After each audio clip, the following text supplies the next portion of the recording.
Ito po ang unang kampo ng sinaunang mga tao dito sa isang bansa sa gitnang silangan. Unang bisis ko po itong nakapunta rito sa lugar na ito at makikita mo at mararamdaman kung paano sa lugar na ito ay itinunis nila ang kanilang mga buhay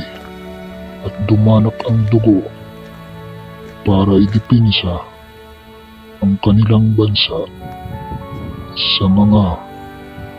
mapanakop na mga karatig bansa. Makakaramdam ka ng pagkamangha sa mga abilidad at mentalidad ng mga sinaunang tao upang magawa ito